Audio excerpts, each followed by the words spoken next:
Okay, my guest this week, Alfonso Herrera from Ozark.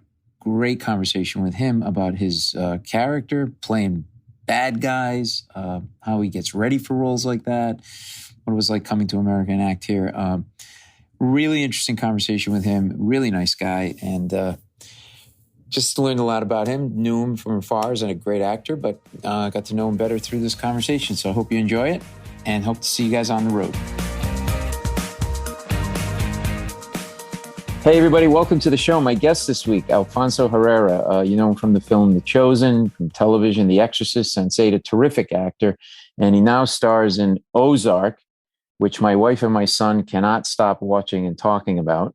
He plays Javi Alessandro on that show and is a terrific actor. And it's great to have you on the show, man. No, thank you for this invitation. I'm more than happy to be here. Oh, yeah.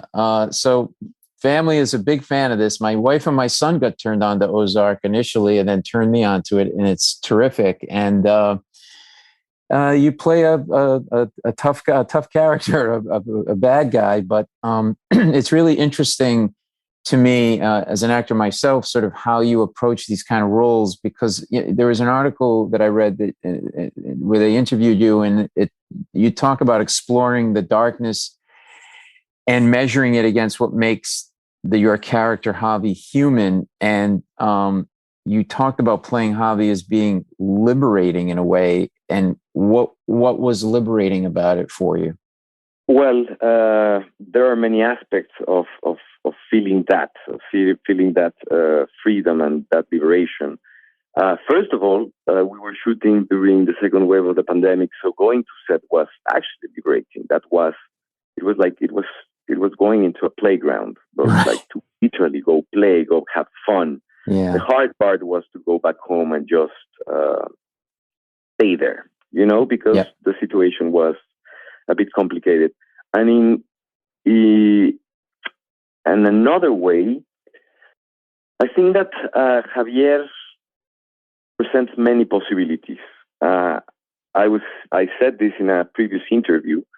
You cannot conceive your character as a villain or as a good guy. You cannot judge them just in a three-dimensional way. You have to understand what are their virtues, their virtues, and their darkness, their light, in order for you to understand them and to understand what is their purpose, what are his goals, or in my personal opinion, what were the goals for Javier, and to bear that in mind in each and every single scene, and what is his motivation. And that motivation is the motor of how things ignite in a scene. So yeah, I would say that playing Javier was liberating in many aspects. Yeah, it's funny because that's exactly was going to actually be my next question about sort of you almost finding the humanity in any character, even if it's a villain or an evil character. I mean, you play a pretty dark character, but people who do bad things in their mind in some weird way justify their actions, right? I don't think they wake up thinking of themselves as inherently evil and I'm going to be evil today. And I would imagine that's one of the ways into a character. You need to find it, whether it's a good character or an evil character, a villain, if you will, you need to find the humanity in order to give it more than one dimension. Am I right about that? Exactly. And talking about Javier, I mean, his actions comes from a very deep sense of loneliness, comes from a deep sense of wanting to prove himself that he's capable of running the business. He wants to prove also the family that he's capable of doing that job, of running this family business. So it comes also from a deep sense of insecurity. Mm-hmm. And obviously that is not presented in a direct way. You have to unveil and you have to go little by little dissecting these bits and pieces that are in the script. But that's why the show is what it is. The scripts are so well written, and if you have a strong backbone, basically you have everything. You have a very good opportunity of transporting the spectators and the viewers into a complex universe. Well, what I like about the characters, it's not like a comic book villain character. Like the character's kind of charming and unpredictable, kind of cultured, but also cutthroat and barbaric at the same time. And it's almost like a guy you want to you wouldn't mind sitting down and having maybe a drink with, but also understanding that he's right. Like, and did you, in working with the writers, the producers, the directors, when you first got the role, was the character defined a little differently, and then you layered your interpretation on it? How did the approach to the character evolve in the creative process? I'm a process geek, so I love talking about how the actor gets to where they get, and you're so terrific. So I'm curious how that all came together. Well, when I received the invitation of joining this story, I talked to Chris Mundy. And I was in Mexico City. I had to stay for a couple of weeks because we need to solve all the housing, traveling, etc. So I was back home preparing the character, and I talked to him. And my first approach was like, okay, maybe Javier feels like a bastard son to Omar, and also, and he said, yeah, exactly. That's a very good appreciation. That's a very good point. That could be something fun. And I got stuck with that idea that he feels like Omar is his father figure, but at the same time, he's not his father. And because Omar has he has his own story. He wants to create his own lineage, but Javier, he's not part of that. So he wants to prove that.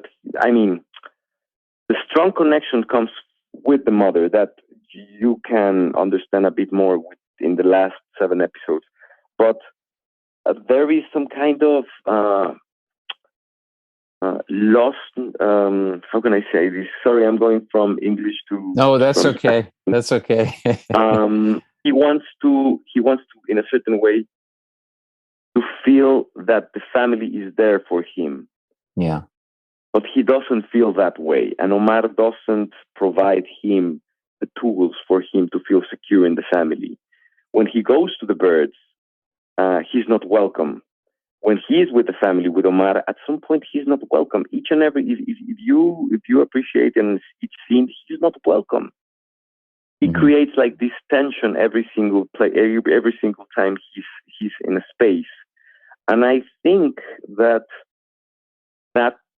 was not just in the story that we saw in Ozark. I think that also happened before in the early beginnings from Javier. So he understood that was his reality. Just started to enjoy that. He started to enjoy making people feel uncomfortable.